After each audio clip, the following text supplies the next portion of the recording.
Bueno, ¿cuál es el cambio, digamos, conceptual o el cambio en las palabras, en los significados como más importante que se ha dado, digamos, en los últimos tiempos? Es que primero hablábamos de lo agrario. Ustedes decían el problema agrario, el problema agrícola, el problema con los cultivos, el problema con el arroz, con el algodón, con el sorgo, con la soya, con el plátano. Hoy ya no se habla así. Y en buena medida, por ejemplo, a los funcionarios públicos o a los académicos ya no hablan en esos términos. Hoy se habla que lo rural. Entonces uno dice, ¿y qué carajos es lo rural? ¿Sí? Se habla de otra manera. Entonces ha habido un cambio muy fuerte porque hoy ya no se piensa propiamente en lo agrario, es decir, solamente en los cultivos, se piensa en lo rural. ¿Qué significa eso? Significa, por ejemplo, en la segunda línea, que ya no son tan importantes la parcela y la finca como lo es el territorio. Ustedes ya no le oyen bueno, ustedes sí porque es su vida cotidiana, pero cuando ustedes hablan, por ejemplo, con gente que no es cultivadora, que no está directamente en el campo, los que hacen políticas, no les dicen, bueno, ¿qué pasa en la parcela? ¿O qué pasa en la finca? Les dicen, ¿y qué es lo que pasa en el territorio? ¿Sí? Entonces como que la parcela y la finca desaparecieron como del lenguaje o del vocabulario. Alguien decía la incidencia, entonces ya no pues la incidencia parece que no cabe en la parcela, la incidencia cabe en el territorio, ¿sí? Entonces hay un cambio en el lenguaje, cuando uno deja de hablar de una manera para hablar de otra manera, algo le está pasando, o se le está corriendo la teja, o se está juntando con gente mala, como le decían a uno las mamás. ¿Usted con quién se está juntando que ahora se comporta de esta manera? Resulta que así está pasando a los que hacen política. Han cambiado el lenguaje porque están pensando de otra manera. Ya no se piensa en esencia en la parcela y en la finca, sino se piensa en los territorios. Y vamos a ir explicando eso despacio. Entonces, primero, incluso en términos de políticas, también el énfasis era en la agrícola. Entonces, la caja agraria se preocupaba por los cultivos. La caja agraria le daba crédito a las parcelas, a las familias campesinas, así después los embargara. Bueno, pero daba crédito para embargarlo, pero no siempre pasaba eso. A veces daba crédito y también ayudaba mucho. Y entonces eso eran como islas, ¿cierto? Las parcelas, las fincas, etcétera, etcétera. Pero ahora el Banco Agrario se comporta de otra manera. El Banco Agrario hace otras exigencias y ya, por ejemplo, piensa como en otras escalas, ¿sí? Ir un parcelero a que le dé un crédito al Banco Agrario es más complicado porque el tipo de exigencias, y ustedes lo saben, son distintas. Entonces, hay un cambio sustancial cuando decimos que se pasa de lo agrario a lo rural en la primera línea a la tercera línea. Es que primero el crédito era para esas parcelas, para esas fincas, esa era la preocupación de la política. Mientras que ahora la preocupación es qué es lo que hay en los territorios.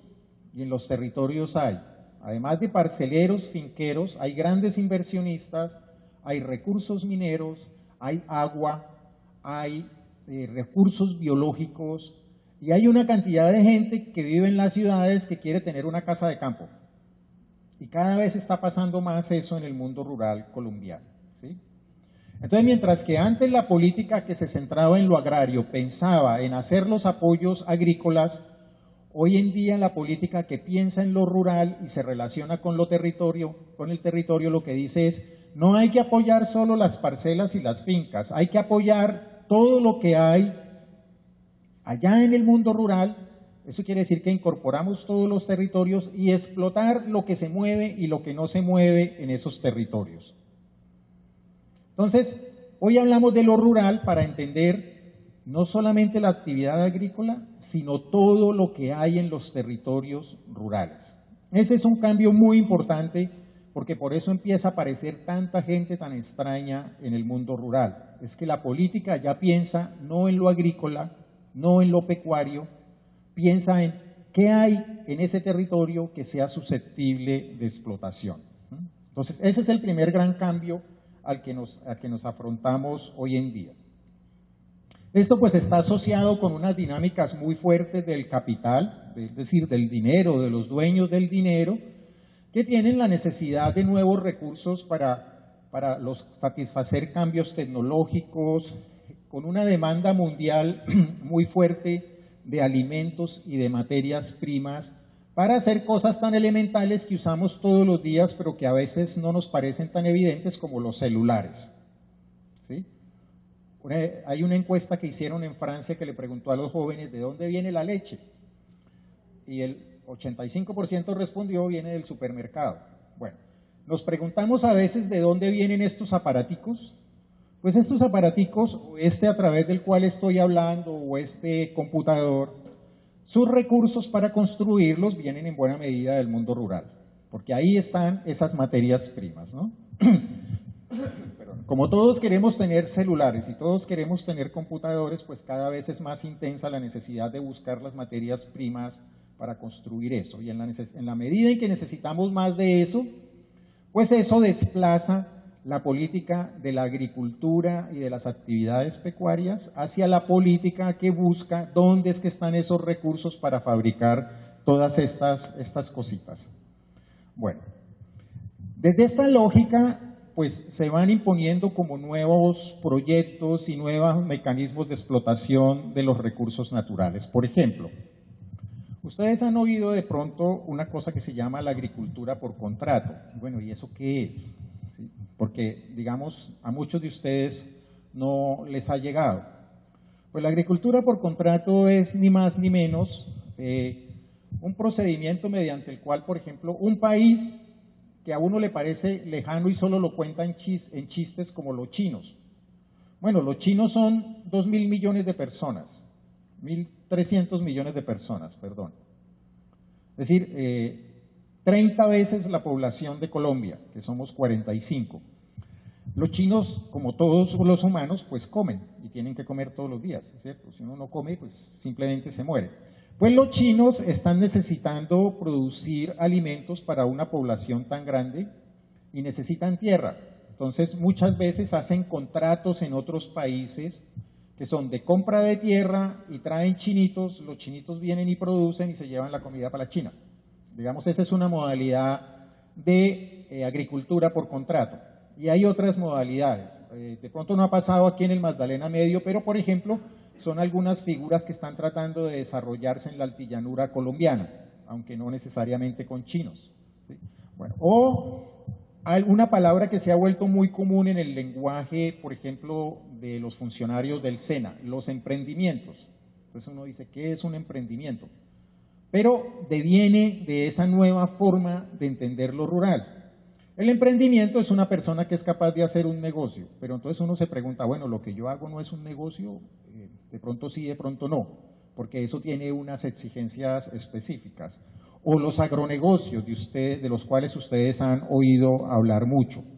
De ahí se deriva la necesidad de tener tierra para hacer muchas cosas, como es, por ejemplo, ya tendencias como el acaparamiento de baldíos, etcétera, etcétera. Entonces, todas estas cosas que han venido pasando, de las que ustedes como que dicen esto de dónde sale, esto por qué está pasando, tiene asidero en esa nueva forma de entender lo rural, que es distinto a como antes pensábamos que el problema era lo agrario. La tierra está para sembrar y sacar yuca, sacar maíz, sacar cacao. Hoy la tierra no está solo para eso. La tierra está, bien sea para hacer casas, para que vengan los urbanos a descansar, bien sea para extraerle los recursos minerales, bien sea para hacer grandes producciones a escala, bien sea para instaurar, por ejemplo, dinámicas petroleras muy fuertes, etcétera, etcétera. Hoy la tierra está para muchas cosas. Bueno, esto es una referencia muy rápida, porque usualmente en muchos de nuestros discursos decimos que esas políticas sobre la agricultura surgen básicamente de cómo los Estados Unidos nos imponen una manera particular de entender los problemas.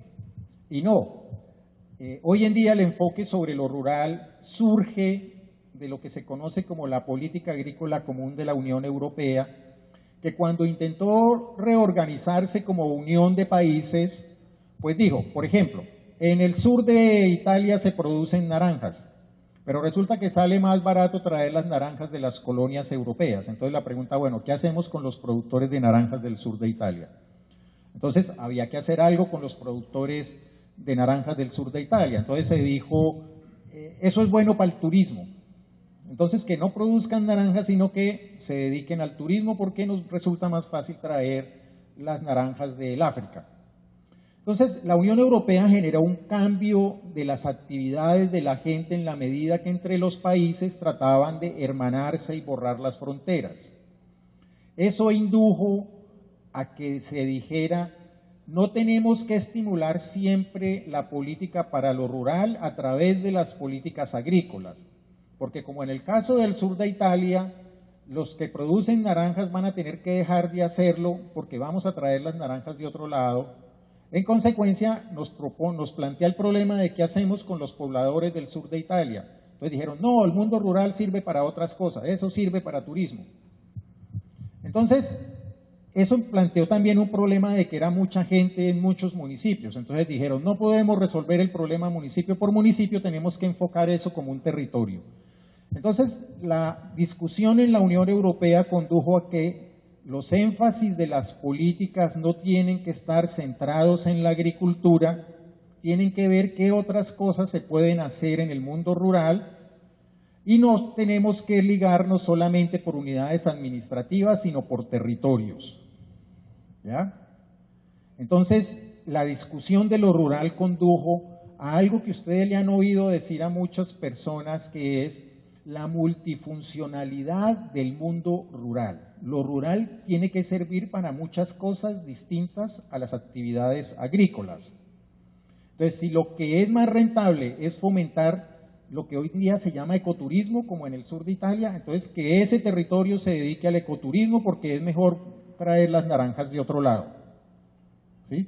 Entonces, la política tiene que estar orientada en el sur de Italia no a producir naranjas, sino a facilitar a aquellos agentes que facilitan el turismo. ¿Entendemos? Entonces hubo un cambio de la manera de pensar el problema en la medida que se fue construyendo esa unidad territorial que se llama la Unión Europea. Bien, ¿qué es lo que pasó? Que en América Latina, que todos nos lo copiamos a veces, se copiaron el modelo de la Unión Europea, y ese modelo, ¿qué dice? Resulta que las políticas orientadas tanto tiempo a la agricultura no resolvieron el problema de la pobreza en nuestros países. Entonces, no deberíamos ponerle tanto énfasis a la agricultura. Hay que mirar qué otras cosas se pueden hacer en el mundo rural. Primer asunto. Entonces, lo agrícola no es igual a lo rural. Segundo, hay que explotar otras actividades en el mundo rural porque de pronto, dicen, genera más empleo y más ingresos que la agricultura misma. ¿Qué políticas? El ecoturismo, los servicios ambientales, la minería, obras de infraestructura que faciliten como cambios en las cosas. En consecuencia, lo rural es mucho más que lo agrícola. Entonces las políticas empiezan a darle más peso a estas otras cosas que a lo propiamente agrícola. La tercera conclusión de los europeos fue, seguramente donde hacemos estos cambios de política se van a necesitar otros actores distintos a los que había antes. Si primero había campesinos que producían naranjas y ahora lo que vamos a hacer es ecoturismo, pues se necesitan, son agentes que hagan ecoturismo. Si los campesinos pueden volverse hoteleros pequeños, pues bien, o si no tendrán que venir otros. Entonces se le dio prelación a una formación de grupos empresariales que pudiesen sacar adelante las nuevas políticas para esos territorios. Y la cuarta conclusión fue, necesitamos unas nuevas instituciones que hagan eso, porque si primero había una caja agraria que daba crédito para naranjas y ahora lo que queremos hacer es turismo, ecoturismo, pues se necesita es una institucionalidad que apoye el ecoturismo y no que apoye las naranjas. ¿Estamos? Entonces, eso pasó en la Unión Europea y ese es el modelo que está siendo prevalente en nuestros países y que se llama enfoque territorial del desarrollo rural. Esa es la esencia, digamos, la médula, la almendra de ese enfoque. Que se preocupa ya por los territorios y el conjunto de cosas que se pueden explotar en los territorios y cómo se puede hacerlo, y no solamente en lo agrícola como la esencia de lo político. Entonces, conclusión, primero teníamos un modelo agrario que se preocupaba por las políticas para la agricultura y lo pecuario y lo pesquero y lo forestal. Ahora tenemos un modelo rural que se preocupa por el territorio y todos los recursos que hay susceptibles de explotar en el territorio, donde lo agrícola no es necesariamente lo más importante.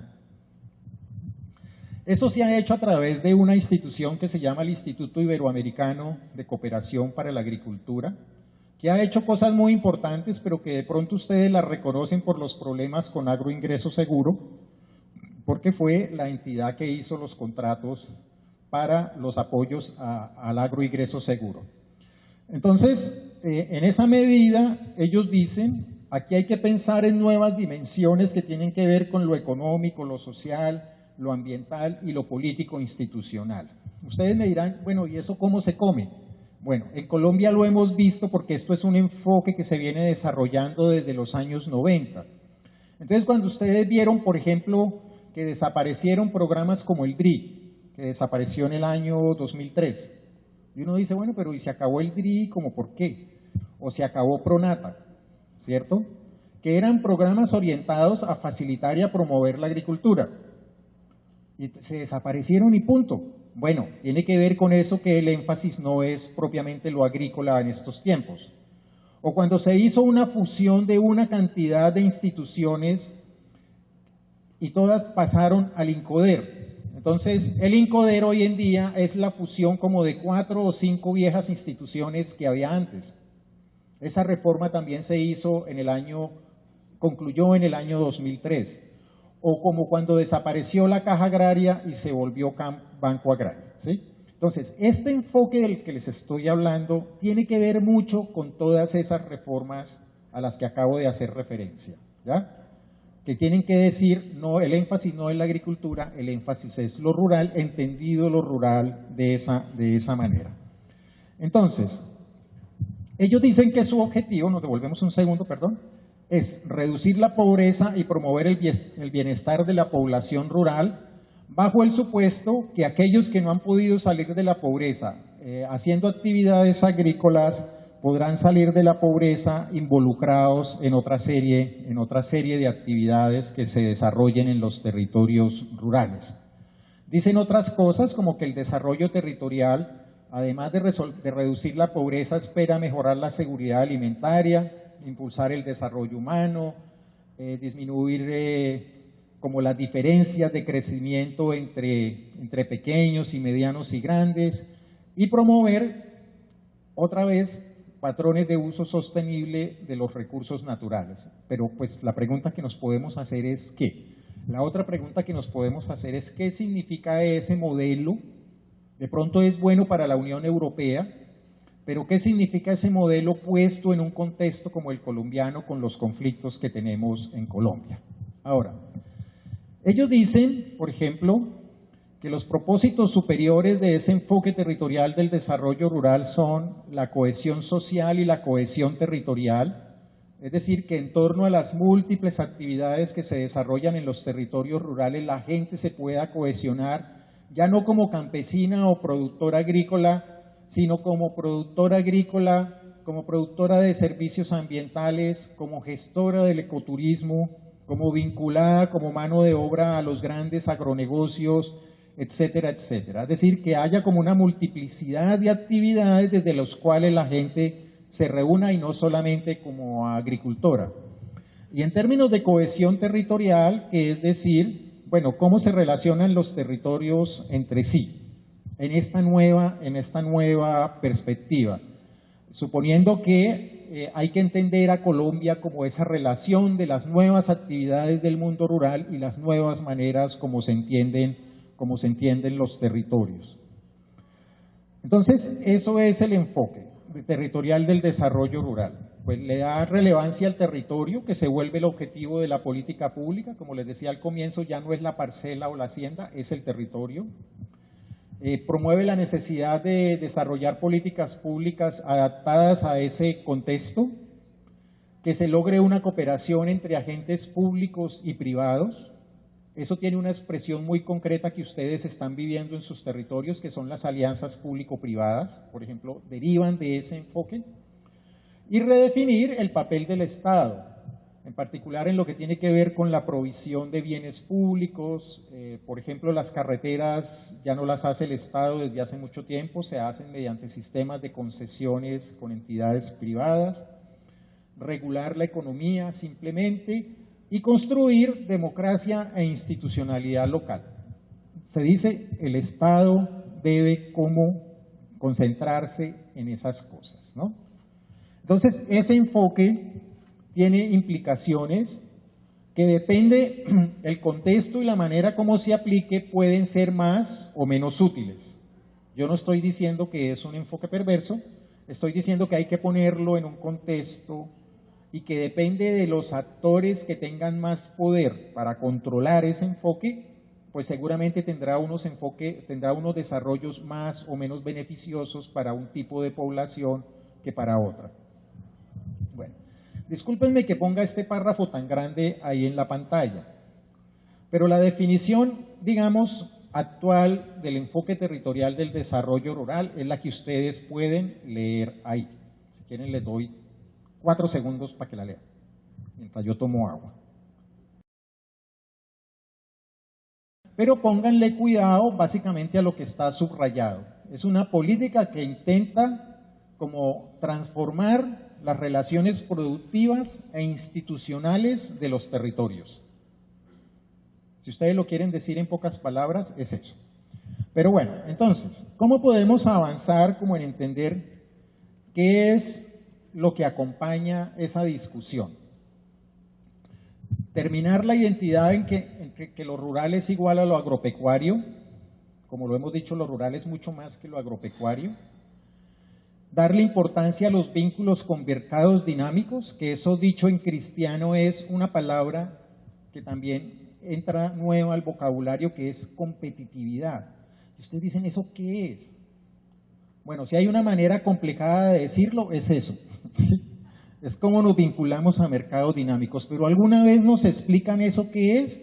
No, nos dicen, es que la competitividad y la conectividad, y es que si su territorio no se vincula a los mercados globales, y uno dice, carajo, ¿eso cómo se come? ¿Sí? ¿O yo cómo hago eso? ¿O qué? Bueno, es eso, pero lo podemos discutir en la mesa. Puesto en otras palabras, yo sé que aquí en el Magdalena Medio, gracias a las actividades del programa, hay organizaciones que exportan, por ejemplo, plátano al exterior. Eso es una forma de competitividad en la manera como se entiende hoy. Pero también sé que hay organizaciones que producen la yuquita, el plátano, el maíz, que va a las tiendas y a los supermercados de los que comemos todos los días en este país sin necesidad de irnos a otro país. Es lo que ustedes producen para nosotros los urbanos. La pregunta es, ¿eso lo están entendiendo como competitividad? Más adelante vamos a ver que en algunos modelos sí y en otros no, ¿cierto? Que a veces cuando se está hablando de competitividad y conectividad, que tiene que ver con esa palabra ahí de mercados dinámicos, se está pensando es que la gente produzca para vender en el exterior, no que la gente produzca para los mercados nacionales. Y eso hace un énfasis distinto en la política.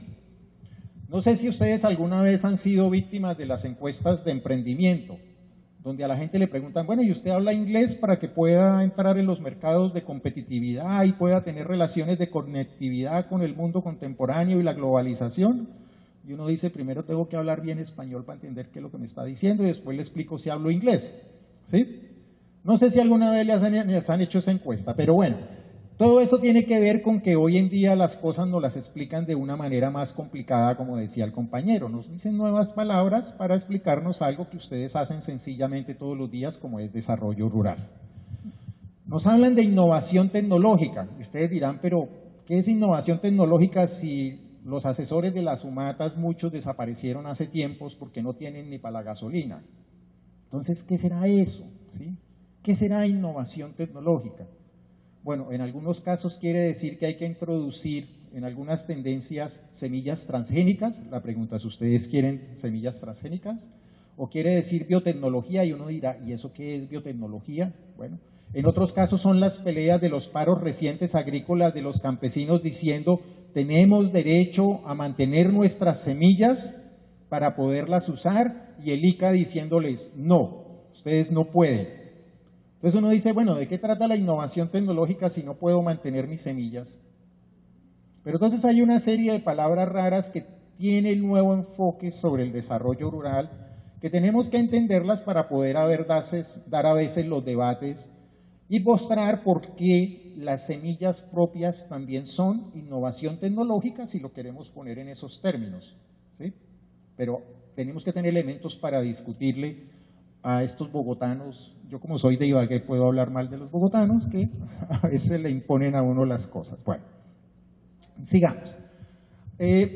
Finalmente, dentro de este enfoque del desarrollo rural, hay una gente que trabaja en una sede en Chile, un país del sur del continente, que se llama REMIX, que es una red de iniciativas, ya ni me acuerdo qué quiere decir, que trabaja en enfoques del desarrollo rural, y ellos han dicho lo siguiente, vean, ustedes pueden hablar todo lo que quieran sobre el desarrollo con enfoque territorial, con los elementos que les dije antes, pero eso no funciona si no se crean coaliciones sociales innovadoras. Entonces, otra vez una palabra rara. Entonces ustedes dirán, bueno, pero ¿qué es coaliciones? En cristiano, coaliciones son sus organizaciones. Es como una organización se alía con otra para hacer cosas que fortalezcan su actuación en el territorio y en las actividades productivas. Entonces ellos lo explican de una manera complicada diciendo, son coaliciones que emergen, lo que está subrayado, de las interacciones que nacen del juego de intereses. ¿Sí? Pero le ponen unas condiciones complicadas.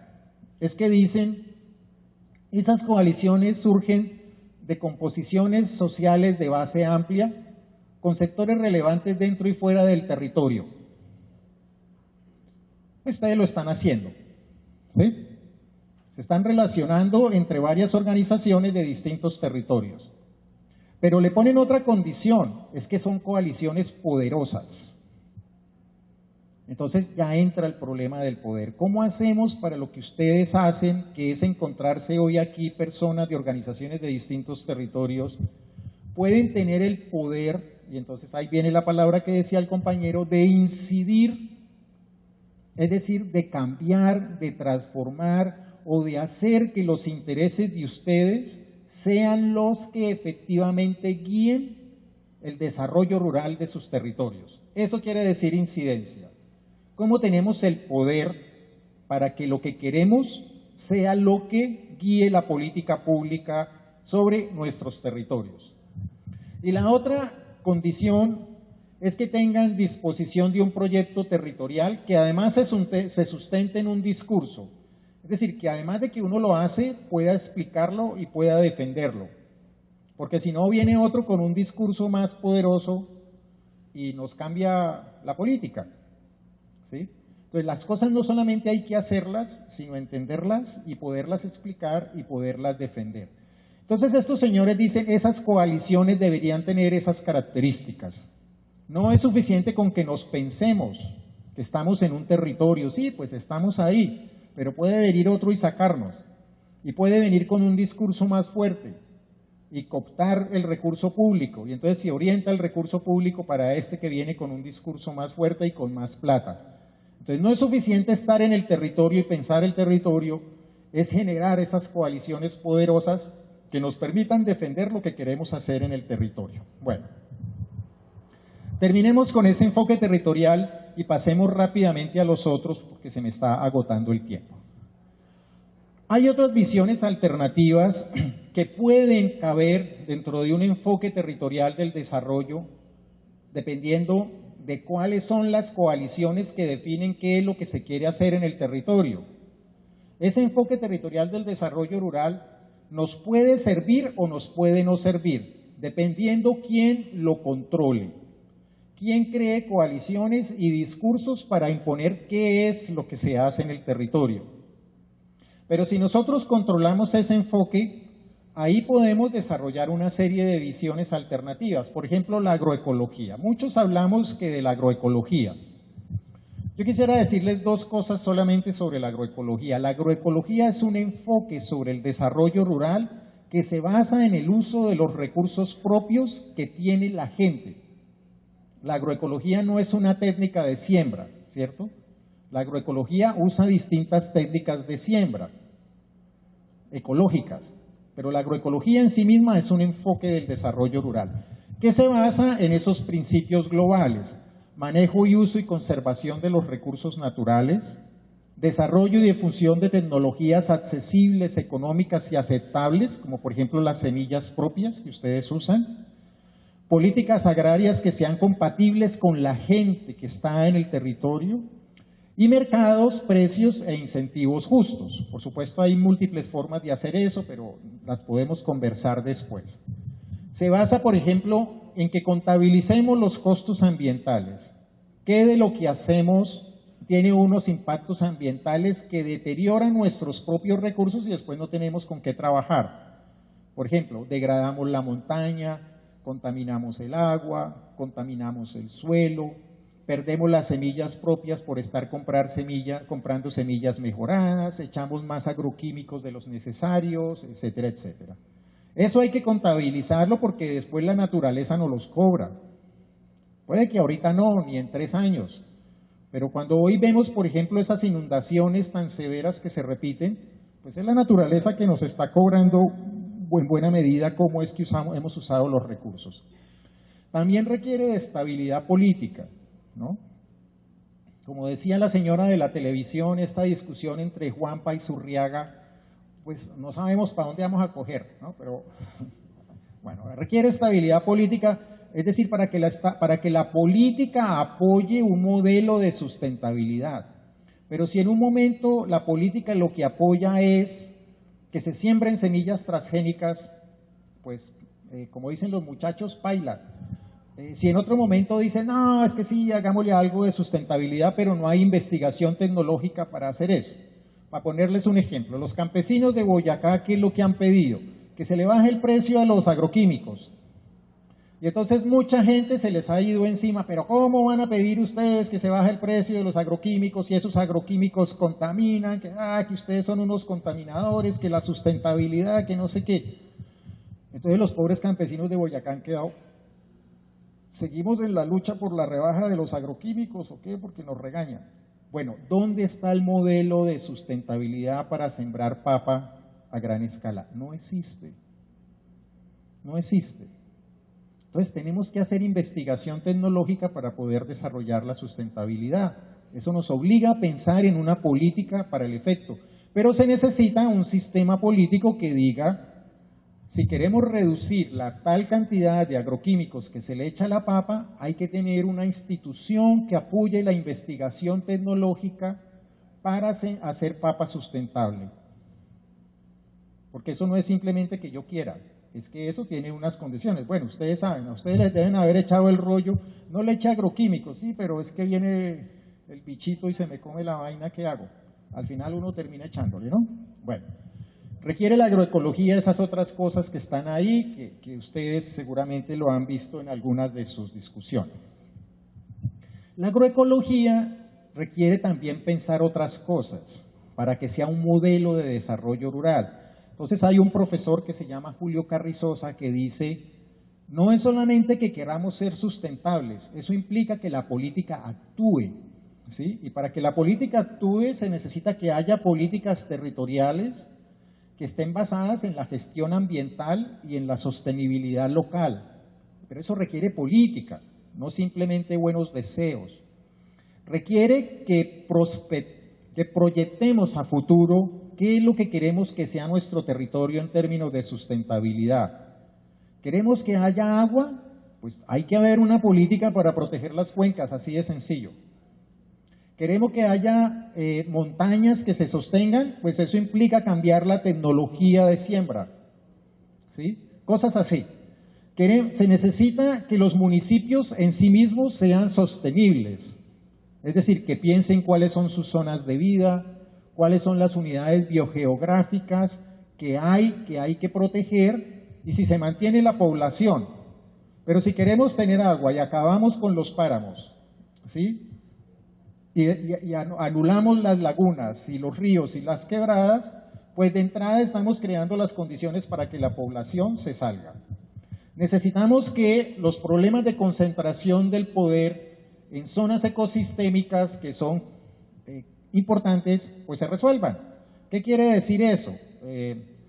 Si hay un páramo y el poder sobre el páramo lo controla una empresa minera, pues simplemente el municipio deja de ser sostenible y la población se tiene que ir. Entonces, pensar la sustentabilidad requiere condiciones como esas. Hoy en día, en el desarrollo rural, no debemos, no podemos, no deberíamos hacer nada sin una perspectiva de género clara. Ya creo que por fortuna hombres y mujeres somos plenamente conscientes del papel de las mujeres en el desarrollo rural. Bien, eso implica pensar temas como los que están ahí, que han venido desarrollando las mujeres, sobre la manera de hacer políticas incluyentes de género que se puedan pensar para las estrategias de desarrollo rural. Las mujeres como sujetos claves del desarrollo, las mujeres involucradas en los procesos de trabajo y contabilizar su trabajo, las mujeres vinculadas a estrategias productivas, reconocer el trabajo de las mujeres y promoverlas incluso en las estadísticas, porque es que no aparecen en las estadísticas, ¿sí? Si uno no aparece ahí, pues no existe prácticamente. Es decir, piensen en los funcionarios de Bogotá que tienen que hacer políticas y cogen los libros de estadísticas y ahí no dicen mujer, pues, entonces no se diseñan siempre políticas para las mujeres, aunque no estoy diciendo que no existan. Bueno, hay una estrategia que se ha venido desarrollando mucho en estos tiempos y que aparece en muchos discursos y en muchas plataformas, que es lo que se llama el buen vivir, vivir bien. ¿Qué quiere decir eso? Quiere decir que desde la perspectiva de estas organizaciones, esto ha surgido básicamente de organizaciones indígenas en Bolivia y en Ecuador, que han dicho, mire, cuando nos vienen a hablar del desarrollo, usualmente el desarrollo lo relacionan con tasas de crecimiento de la producción y del ingreso. Y ellos dicen, eso nunca nos ha servido, ¿sí? Eso nunca nos ha resuelto nuestros problemas. Entonces, pensar el desarrollo como esas tasas de crecimiento es una forma de subordinar a la población. Entonces, lo que dicen ellos, hay que cuestionar esa forma de entender el desarrollo. El objetivo no es crecer más en términos económicos, el objetivo es vivir bien. Vivamos bien. Para vivir bien no necesariamente tiene que crecer el producto, no necesariamente tiene que crecer el ingreso, porque pasa que entre más nos crece el ingreso, entonces más tenemos que pagar con ese ingreso la salud, la educación, y el Estado se va zafando de esas responsabilidades. Entonces, la obsesión del desarrollo se volvió a generar ingresos, ¿para qué? Para que uno pague todo. Y el Estado se ha desembarazado de sus responsabilidades en términos de la salud, la educación, porque usted tiene que generar ingreso. Si usted no tiene ingreso, no es nadie. Más o menos es la lógica del desarrollo basado en el crecimiento. Entonces, los indígenas han cuestionado eso seriamente, básicamente por el impacto cultural que genera en las poblaciones a las que hoy en día se les agrega el cambio climático. Entonces, el buen vivir se define como una alternativa al desarrollo, una dimensión de los derechos, incluidos los de la naturaleza, como semilla que puede germinar en un nuevo estado, el plurinacional, dicen ellos, y como una nueva forma de economía solidaria y plural de vocación, bueno, post-extractivista, es decir, hemos vivido una época de extracción de recursos, tenemos que pasar a otra época, y poscapitalista, es decir, el capitalismo nos está arruinando, dicen los indígenas.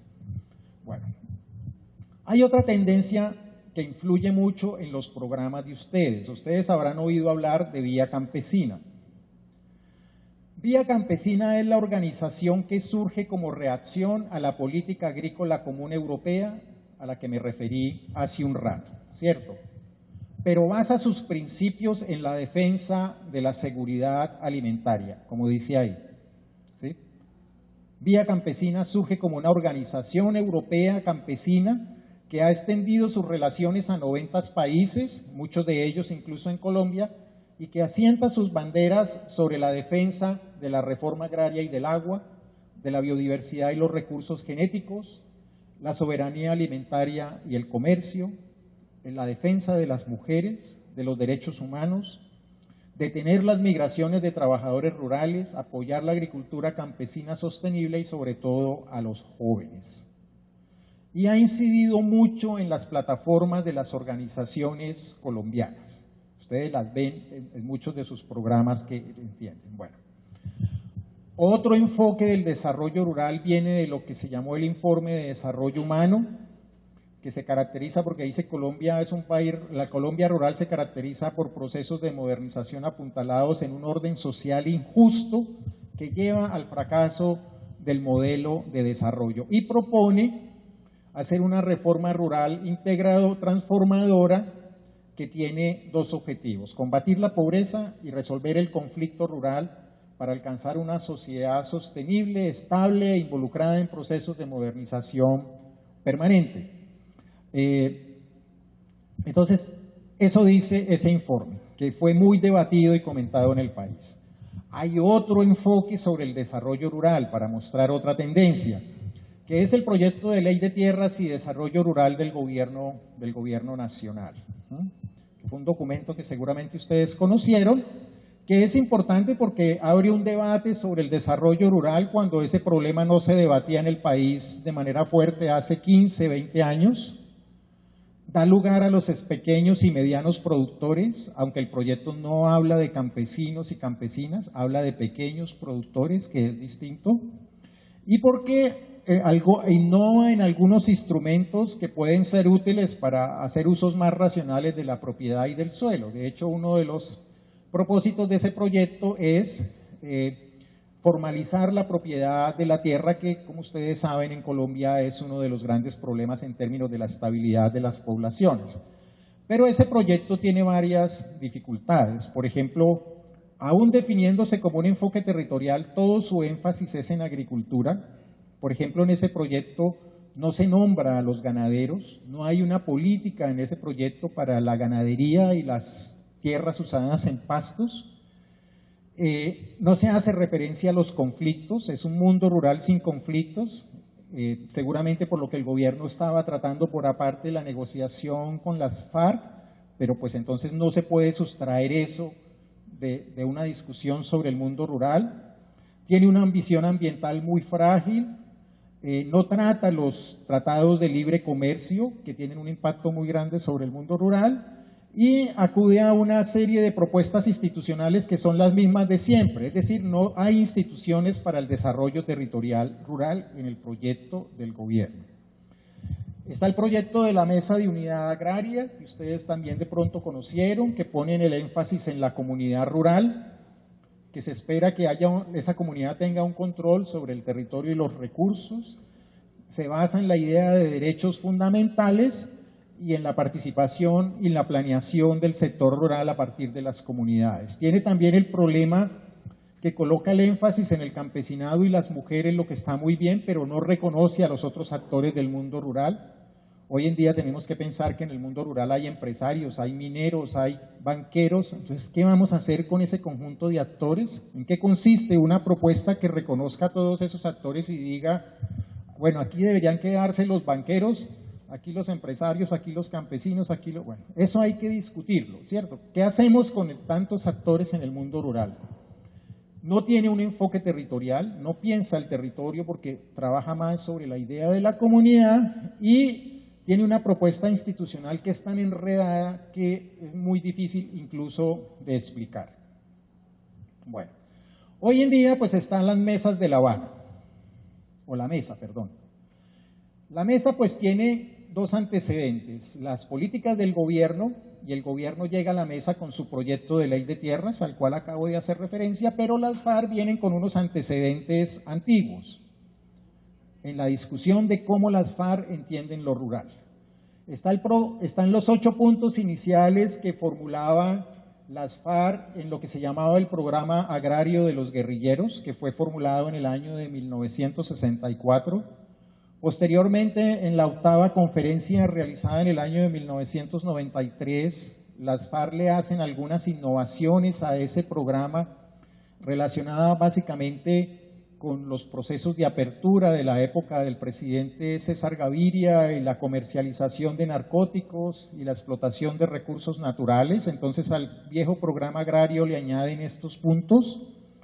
Y en los diálogos del Caguán que adelantaron con el presidente Pastrana le hicieron otras ampliaciones relacionadas con reordenamiento territorial, protección de la producción nacional frente a la crisis alimentaria, renegociación de acuerdos de comercio y fin del desplazamiento forzado y la mayor concentración de la propiedad de la tierra. De tal manera que las FARC llegan a la mesa de La Habana con un programa de 100 puntos para la discusión.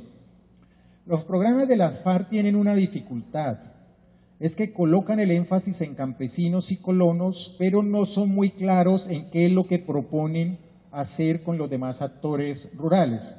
Es decir, incurren en la misma falla en la que solíamos incurrir siempre en todas las discusiones sobre el desarrollo rural, es que se plantean desde la lógica de un solo actor, no de entender el conjunto de los actores que se mueven en el mundo rural. ¿A qué conduce el Acuerdo de La Habana? El Acuerdo de La Habana hace una mezcla muy particular de lo que lleva el gobierno a la mesa y de lo que llevan también las FARC, en lo que se propone en los foros. Entonces se define bajo la lógica de una reforma rural integral. Digamos, es el concepto clave que hasta el momento surge del acuerdo. Y lo definen como el bienestar y buen vivir. Fíjate que mezclan dos cosas, que si uno lo mira, digamos, como académico, de una manera profunda, son dos cosas que no se debieran mezclar, porque el buen vivir no se plantea en términos de bienestar. ¿Sí? Pero bueno, esa es otra discusión que la podemos ver despacio después.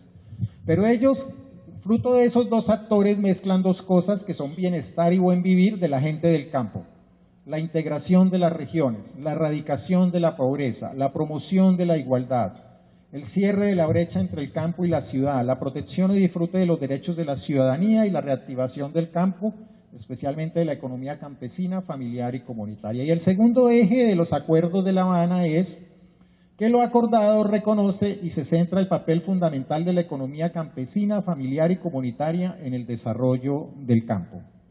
Y ha conducido el informe que hasta ahora conocemos, tiene esos ejes: acceso y uso a la tierra, programas de desarrollo con enfoque territorial, infraestructura y adecuación de tierras, desarrollo social en términos de salud, educación, vivienda, erradicación de la pobreza, estímulo a la producción agropecuaria y a la economía solidaria, y políticas alimentarias y nutricionales.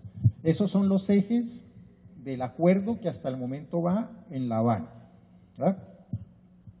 Bueno, para acabar de completar este enredo, hay otros dos estudios importantes que han surgido en el último año.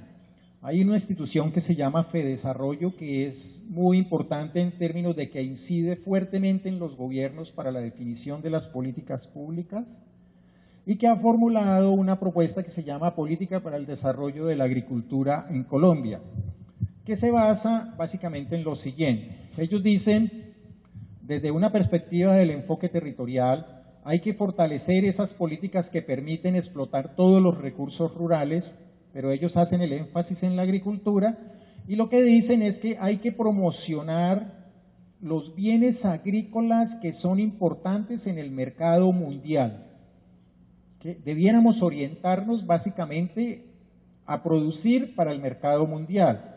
Y ellos encuentran que los bienes que son más favorables al mercado mundial en el mercado mundial hoy en día son, por ejemplo, cosas como las hortalizas.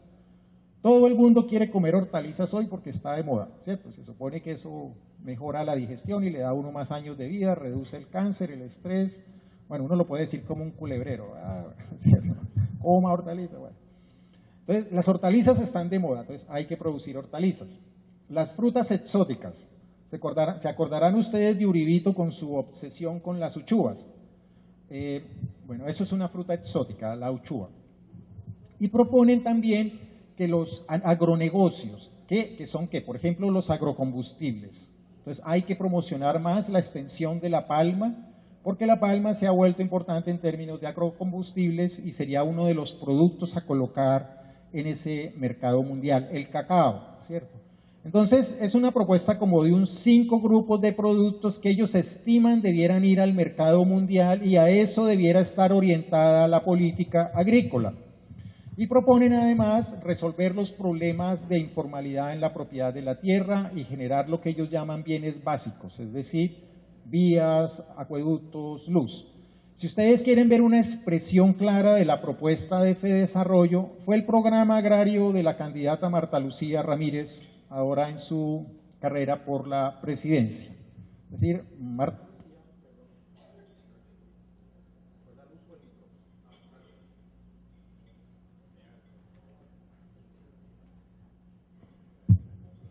ya voy a acabar, no se angustien mientras ustedes se comen la deliciosa empanada. Marta Lucía se apropió de la propuesta de FEDesarrollo y fue su programa. Pero está también una propuesta de la Comisión de Seguimiento a la Política Pública sobre Población Desplazada. Yo traigo aquí, yo sé que leer a veces es muy cansón o muy agotador, sobre todo si el libro es tan gordo, pero estaba hablando con alguien del programa que puedo hacer llegar varios ejemplares de esto porque es un programa que se plantea en otra perspectiva. Es más importante el mercado interno para generar condiciones de paz, generar condiciones de pervivencia del campesinado, de ingresos, que preocuparnos solamente por las exportaciones. Es decir, una política de desarrollo rural, dice este segundo informe, no puede basarse solamente en la obsesión por exportar y organizar toda la infraestructura y la institucionalidad del país para exportar, sino que un programa de desarrollo rural debe preocuparse por la estabilidad de las poblaciones en los territorios y por la producción para el mercado interno en un contexto en el cual hay tantos problemas de subnutrición en buena parte de la población.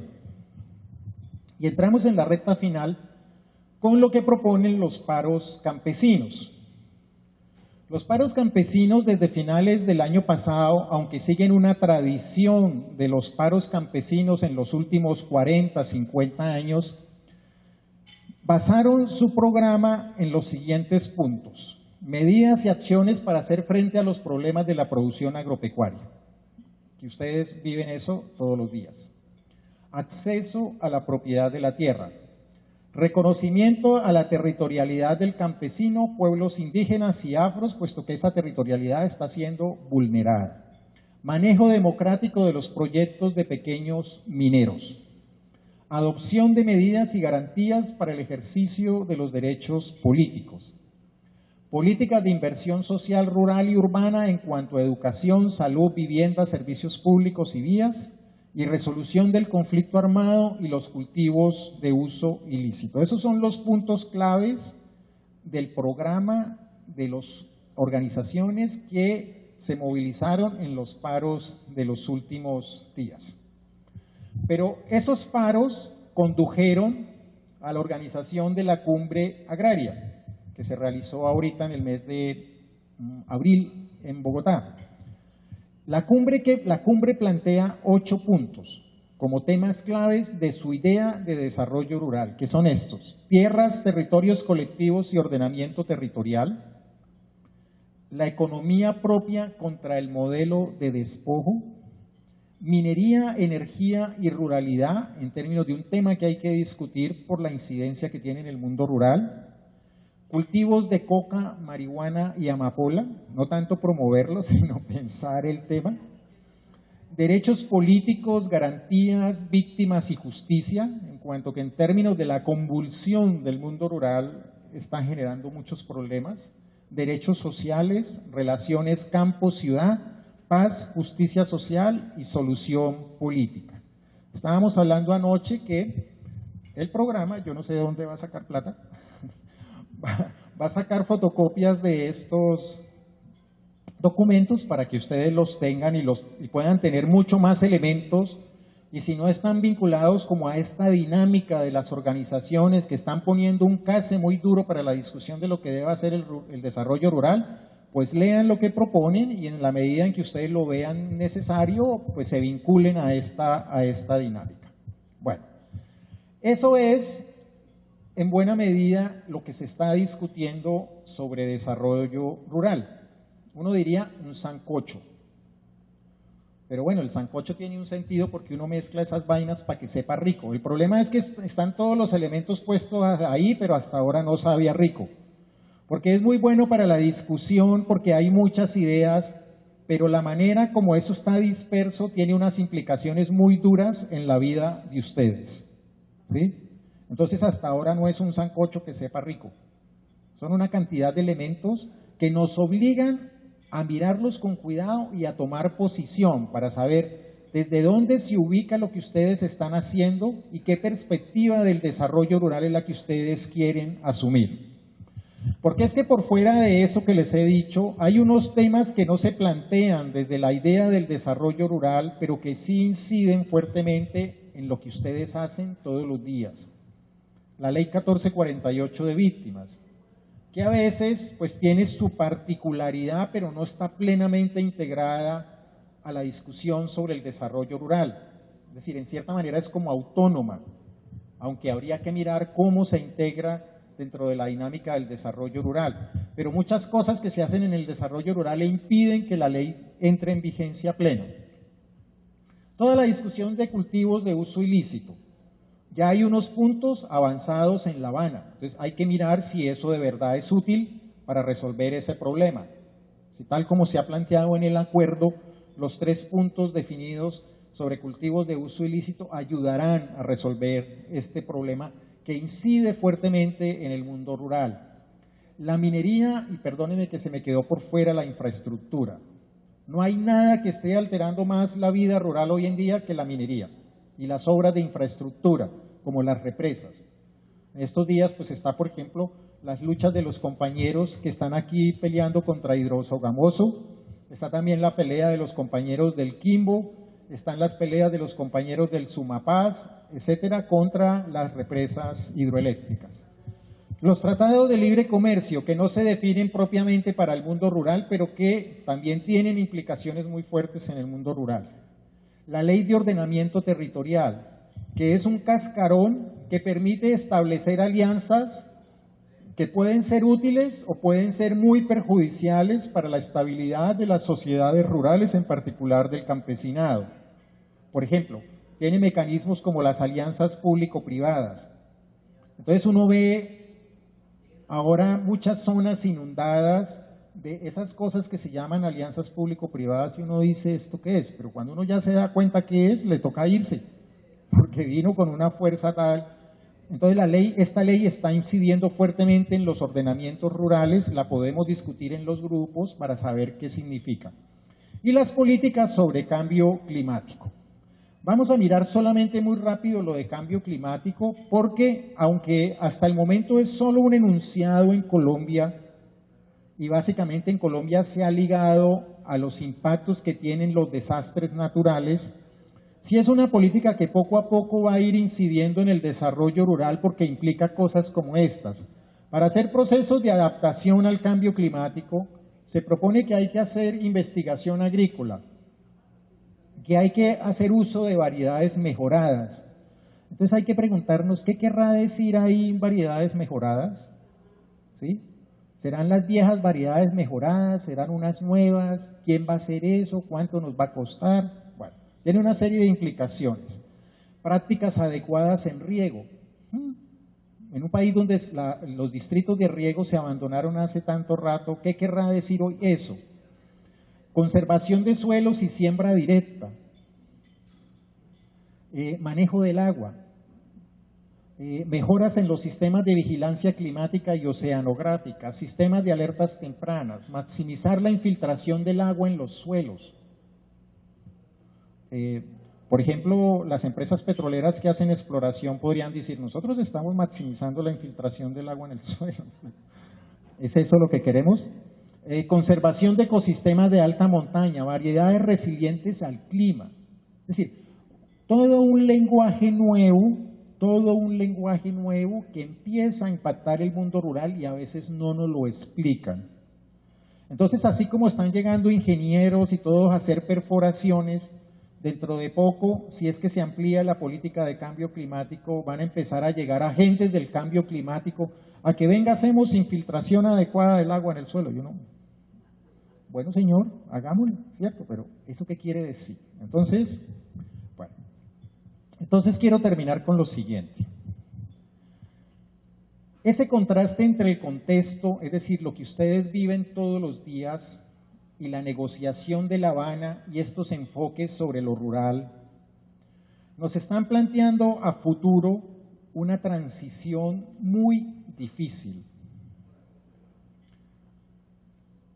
O quiero decirlo de otra manera, la negociación de La Habana no es un momento mágico que firmado el acuerdo nos va a resolver los problemas. Bueno, ustedes eso lo saben, pero a veces nos lo venden como eso, ¿sí? Como que se firma el acuerdo y este país se volvió todo bonito. No, porque los enfoques a que acabo de referir seguramente van a entrar con más fuerza. Y eso implica que ustedes van a tener que tener más fuerza para promover lo propio. Más fuerza. Una de las enseñanzas de los procesos de negociación de conflictos armados es que tan pronto se firma el acuerdo, la participación de la sociedad civil para construir la paz se baja. Porque todo el mundo dice, bueno, ahora como no hay FARC, entonces el ejército va a dejar de venir a darnos pata. No, va a seguir dando pata. Pero ¿cómo hacemos para transformar esas relaciones de tal manera que la participación no baje y que lo que queremos en términos de desarrollo rural sea lo que efectivamente entre a jugar en la transición entre la negociación y la construcción de la paz que no sabemos cuándo será? Es decir, la pelota panza a la cancha de las organizaciones. Porque de lo que les acabo de decir, si ustedes, bueno, casi ninguno anotó por lo que vi, esta presentación se las dejamos, pero si contabilizamos lo que yo les acabo de decir, hay 13 propuestas en juego sobre desarrollo rural, 13, no una ni dos, no es la del gobierno y las FARC y la de ustedes, hay 13 enfoques.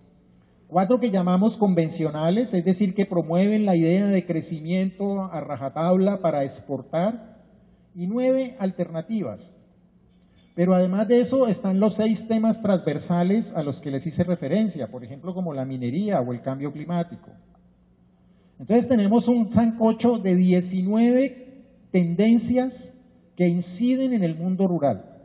¿Dónde se ubican ustedes? ¿Qué quieren promover?